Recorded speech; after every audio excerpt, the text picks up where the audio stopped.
Charizard EX is everywhere. And I think we have to have a conversation about this matchup because it's the match we're playing more than anything else, especially in the world of PTCG Live.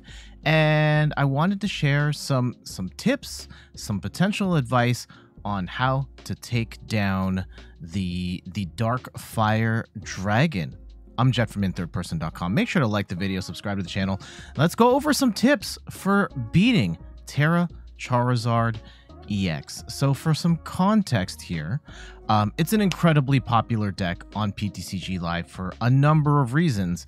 One, it's free. The free battle deck, whatever the best free deck is in PTCG Live is always the most popular deck just because it's really easy for new players and players as a whole to get access to. On top of that, Charizard EX is incredibly strong. I don't necessarily think it's a top tier deck, but it is a very strong deck. And on top of that, it's Charizard. It's a very popular Pokemon, and players are just going to gravitate to Charizard because they like Charizard. And oftentimes, it is paired with some really great support cards like an Arceus V-Star, Pidgeot EX, and it might also include some stuff, some combination of like Bibarel, Mew, Lumineon, or even Entei as a alternative attacker. And now, while the deck is very strong, whatever the permutation of it might be, it is beatable. I don't necessarily think it is the best deck in the game right now. It's just another very strong deck that one can play, which I really like. And there are ways to beat it. And so let's go look at some ways that really hurt Charizard EX. And the first one I wanted to list is Path to the Peak, because Charizard hates Path to the Peak. It shuts off rule boxes on shuts off all abilities on all rule box Pokemon like your Tera Charizard EX, like Arceus V-Star, and Pidgeot V, and to a certain extent Lumineon and Entei as well. And basically you shut off Tera Charizard's ability to accelerate energy, you shut off Arceus V-Star's ability to grab cards, you shut off Pidgeot V's ability to get cards. And if you can get Path to the Peak established early, and hopefully your deck is not hurt by Path to the Peak as much as theirs is, you can get the upper hand on them and stop them from setting up. Also, on top of that, Path to the Peak plus Hand Disruption. And now if you're not necessarily running Path to the Peak, it's going to be a bit harder, but Hand Disruption by itself is not bad either. Cards like Iono, Judge, and Roxanne can potentially prevent Charizard from setting up, just trying to get those combo pieces out of their hands so that they can't get Charizard up and running.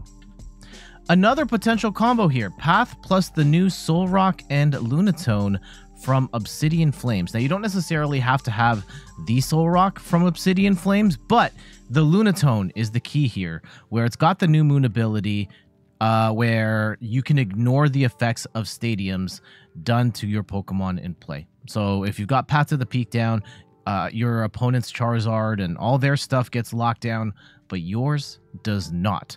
Now, not every deck is going to be able to fit a Solrock and Lunatone on their bench on top of all the other stuff they want to do, but it is definitely something to consider because Path to the Peak is such a great tool at slowing down Charizard. Another key thing here is knowing its damage thresholds, because Charizard is a pretty good attacker at the beginning of the game and an insane attacker at the end. However, understanding where the breakpoints are, and I've got them all displayed on the screen over here, understanding where the breakpoints are and knowing your prize map could potentially help you win games. Specifically knowing where your breakpoints are for your multi-prize Pokemon. For example, if you're playing chien-pao, you need to be on high alert once you've taken 2 prizes. If you're playing like a V-Star deck, you're going to want to be worried around the 3 to 4 prizes. 3 prizes if you've got a 270 HP V-Star like a Darkrai, or even at 3 prizes, if they've got a Choice Belt or a Vitality Band and you've got a V-Star Pokemon, you might be in trouble. But there might be ways of attacking your Pokemon or your opponent's Pokemon where you are taking prizes while they're not in a position to one-shot you.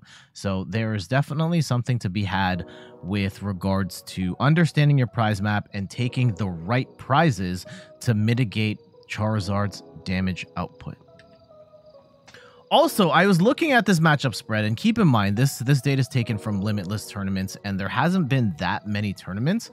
But so far, it kind of has not great matchups against many of the top decks in the game right now. I've highlighted a whole bunch here, and we're going to break down in a little more detail why this might be the case.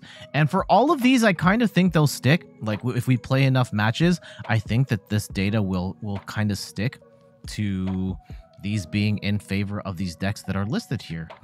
Let's start with chien-pao EX. This one is a pretty rough matchup for Charizard, and chien-pao doesn't even really need to change much of anything. Chien-pao is basically just trying to get one-shots on multi-prize KO or on multi-prize Pokemon for the duration of the game. And yeah, you just blast through Charizard EX is no problem. In the early game, you could potentially use Baxcalibur to power up Greninja and get snipes onto Charmanders and Charmeleons as well, which I should have put on the slide, but I'm just thinking that through right now. And that's definitely something else to consider. But regardless, tough matchup for Charizard. And you don't even have to do anything fancy. Just keep whacking them really hard. For Giratina V-Star, and this is Lost Zone Giratina, Giratina just happens to hit really hard. 280 damage is nothing to sneeze at, and you can clean up the rest with a Sableye, no problem. On top of that, Star Requiem scores a free KO on Charizard EX, which is really hard for Charizard to come back from. You may include a Grass Tacker here as well, but on top of that, 280 HP is really high, and you can get a couple of KOs with Giratina V-Star before they knock you out. So it's really tough for Charizard to make inroads in this matchup. And on top of that, Giratina V-Star plays Path to the Peak, so it has a lot going for it to shut down Charizard. Here's an example list. We've got the 3-3 Giratina. This is mostly your standard Giratina V-Star list. We see there's 4 copies of Path to the Peak in this one, but I do want to draw your attention to the extra tech card here, Shaman V.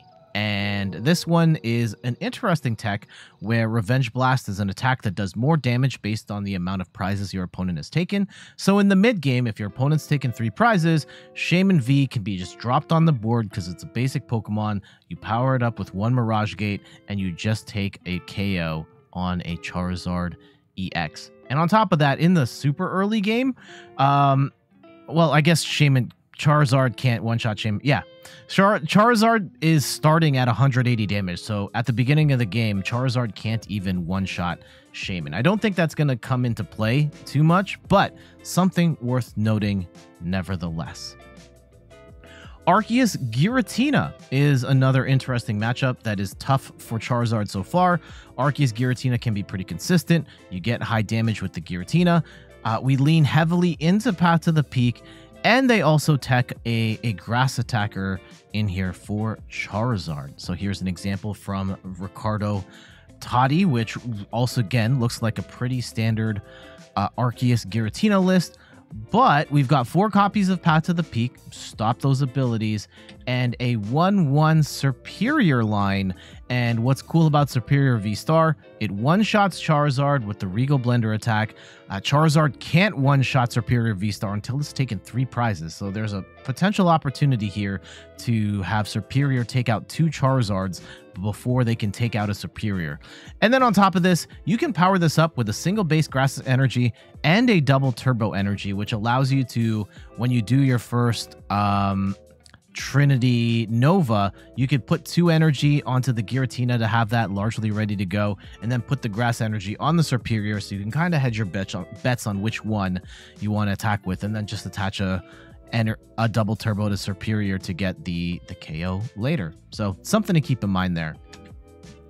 Gardevoir, despite the fact that yes, Gardevoir does get hit for weakness by Charizard, it's currently doing well in that matchup. I think a big part of that is the single prize attackers that skew the prize race. Brainwave Gardevoir with the ability to get one-shot KOs on the Charizards is incredibly powerful. You also get some snipe damage with the Cresselias, potentially taking out Charmanders and potentially Charmeleon. I don't know if you get the Charmeleon so much, but sniping out Charmanders off the board is pretty nice as well. And with Gardevoir EX in particular, this is definitely a deck you might want to consider.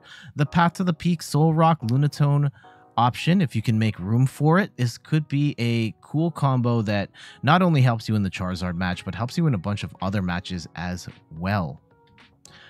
Straight up Arceus, I mean, Arceus is going to be good until it rotates, and Arceus is always going to be the answer to any of these videos, because it's just like, take Arceus and then pair it with something that hits the offending deck for weakness. And in this case, there's a number of potential grass pairings here. Shaman V, Superior V, Superior V-Star, or Leafeon V-Star for that matter.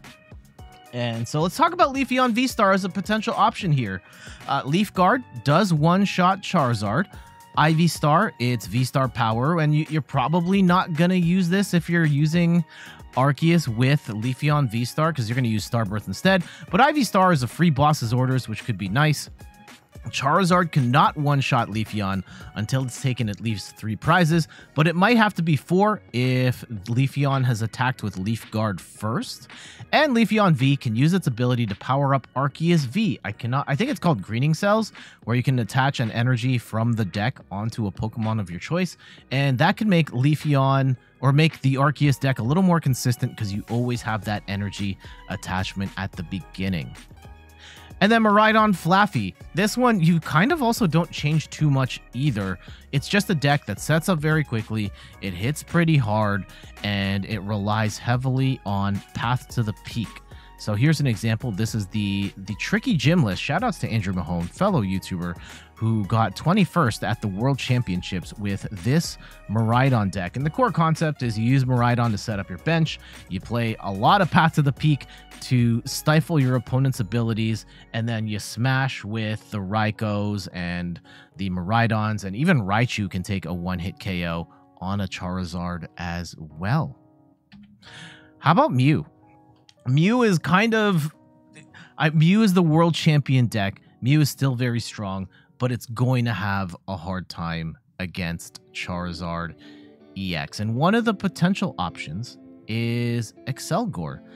You can tech this into your deck, and it does one-shot Charizard if you've got damage modifiers on here, either super effective glasses or power tablets. This only really works in Mew decks. I guess theoretically you could attach that energy in a Lugia deck, but I don't necessarily think that's the answer for Lugia in particular. So here's an example of a Mew VMAX list that got top 8 at the Tournament of Doom. Unfortunately, I don't have the name of the player that came up with this list, but good job on them. In a tournament that had a bunch of Charizards, they still came out in top 8, which is awesome. I still think this is going to be a challenge, though. I've been leaning towards bringing back DTE Mew, where I just assume everybody's teching for Charizard instead, so they're taking out the Drapions, taking out the Spiritombs, and I think there's an opportunity for Mew VMAX to come back in DTE form. And this is even kind of a little more DTE form because we've only got 2 Fusion Strike energy. But really, coming back with the DTE for Path to the Peak, for Vacuum, and just try and stop Charizard from setting up in the first place by shutting off all their abilities. And then I guess the other thing we could do, Charizard EX is weak to grass, and we've already seen a number of examples of grass techs. But what about just straight up grass decks? Some dedicated grass decks that could be in the mix here include Meowscarada EX and Toedscruel EX, but I don't know if these decks are strong enough against the field as a whole. I do like Meowscarada EX. It's a ton of fun to play. We are getting the Meowscarada Deluxe EX battle deck in September of 2023, and I do think there are still questions of competitive viability with Meowscarada EX. Toedscruel, I'm not so sure about, but at the very least, it is another free deck that you do get in the Battle Pass, and it hits Charizard for weakness, so I don't want to fully write that off. But in summary, Charizard EX, very strong deck. I don't necessarily think it is the best deck in format or anything. It might not even be like a tier 1 point. It's very strong. Any way you slice it. Maybe not the best deck, but a very good deck. It does have some ways of shutting it down, whether that is Path to the Peak, some hand disruption, some tech includes from grass attackers, or even just decks that can one-shot Charizard, such as a Chien-pao or a Gardevoir. But yeah, those are just some potential ways of dealing with the Tera Charizard EX matchup. What say you? What sort of advice do you want to share to the fellow Pokemon TCG community about how to take on this matchup? Let me know in the comments below. But for now, I gotta get going. Thank you so much for watching the video. Some quick plugs before we head out of here. You can find me on all the things: YouTube, TikTok, Instagram, and the platform formerly known as Twitter @InThirdPerson. You can find me on Twitch @InThirdPerson, where I stream the Pokemon trading card game every Sunday at 10 a.m. Eastern Time. And check out the website, inthirdperson.com, for more articles and videos on video games, board games, and other nerdy pursuits. So until the next one, I'll see you later. Bye-bye.